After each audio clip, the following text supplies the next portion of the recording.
खौरां मेलनि उद्देश्यआनो जाहैबाय जोंहा सिगांनिफ्रायनो 2023 निफ्रायनो आगस्ट 20 निफ्राय जोङो स्टार्टिं खालामनांगोन हाइलो रुबान डान्स एकाडेमिखौ स्टार्टिं खालामनाय जादोंमोन। दा फैयै फैयै दिनै 8 मासआनो जाबाय बा 8 मान्थ्सआनो जाबाय। दा बेजों लोगोसे जा कन्टिनिउ डान्सआ जागासिनोखा आरो बेजों लोगोसे मोनसे मोजां मोनसे लानो नागिरदों बेनो जाहैबाय जोंनिया भकेलबो जों एबार लादेरसिगोन। दा बिनि थाखायनो सोरबाफोर जुदि गोसो गुदुङै जेनेबा भकेल सोलोंनो गोसो दंबा भकेलखौ लानो हाफैगोन आरो मोसानो गोसो जादोंबा बेखौबो एडमिसन खालामफैनो हागोन। दासिम साबैसे सोलोंगिरि बिथांमोनखौ लानानै दा सोलिगासिनो? दाथ' एक्सुवेलि जोंनियाव दा 30+ बिदि दङ दा 30+ बिदि दङ। बेनिखायनो आं साफ्रोमबो सान्थिपुर ओनसोलनि रायजो राजाफोरखौ आंनि गोसो गोरबोनिफ्राय मिजिंथियोदि जाहाथे नैबे जोंनि हाइलो रुबां डान्स एकाडेमियाव गोदानै मुं थिसननायखौ जों लागासिनो दङ आरो मोसानायनिबो लागासिनो दङ आरो मेथाइ खननाय भकेलनिबो जों लागासिनो दङ। आरो सोरबाफोर जुदि सुला लानो एबा कन्टेक्ट खालामनो गोसोबा आंनि नाम्बाराव कन्टेक्ट खालामनो हागोन 8011823003 बे नाम्बाराव सुला लानो हागोन।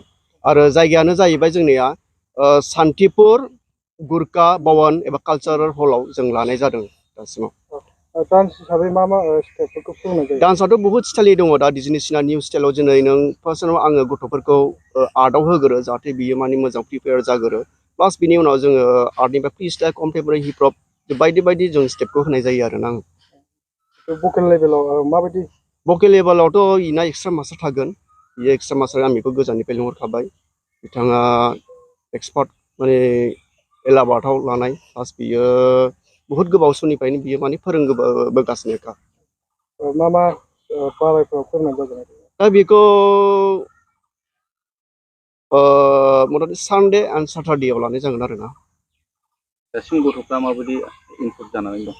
दाथ' माने भकेलाव गैथ'आ माने एबारनिबासो माने एडमिसन खालामनो हागोन आरो दा जोंना फर्मा एभेलेबेल दङ आरो लाफैनो हासिगोन आरो फर्मफोरखौ। सोलोंगिरिफ्रा दा इमप्रुभ माबायदि जानानै दं? इमप्रुभआथ' थिगैनो दङ। दा बेवहाय आंनि माखासे स्टुडेन्टसफोर दं दा बिसोरो न'आव सोंनो हागोन। बे ओनसोलनि पाब्लिकफोरनिफ्राय बा रायजोफोरनिफ्राय माबायदि सापर्ट मोनदों? सापर्टआथ' बिराद मोजाङैनो मोनदों, बिराद मोजां कमेन्ट होदों। दा नैबे दाख्लैहाय थांनाय आमलायगुरियाव मोनसे प्रग्राम जानानै थांदोंमोन बैसागुआव।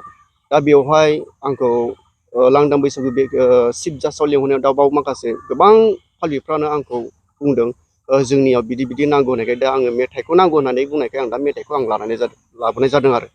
दिनैनिफ्राय फर्मखौ जों होबाय, स्टार्टिं खालामबाय। नोंथांनि नाम्बाराव कन्टेक्ट खालामनानै मोननो हागोन? मोननो हागोन, औ मोननो हागोन। अके। एडमिसननि फेसिलिटिखौ माबायदि बानायनाय जादों? एडमिसननि फेसिलिटिखौथ' जोङो डान्सनिखौ 500 लानाय जादों प्लास मान्थलि फिसखौ 300 आरो।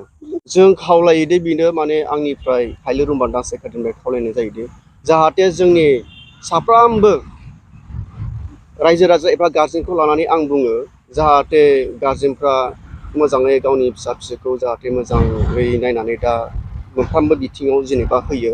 जोङो बेवहाय बयबो जोङो सोलोंनो लुबैयो, नाथाय माखासे प्रब्लेमा फैयो जोंना बिमा बिफा बा गार्जेन हगारियाव। दा आंनि रिकुवेस्टआव आं लुबैयो बिमा बिफाया जाहाथे गावनि फिसा फिसौखौ मोजां जाजानो लुबैबा सोलोंथाइजों लोगोसे बा फरायनायजों लोगोसे बा मोनफ्रोमबो बिथिङाव जाहाथे होयो, आं बेखौनो आसा खालामो आंनिफ्राय।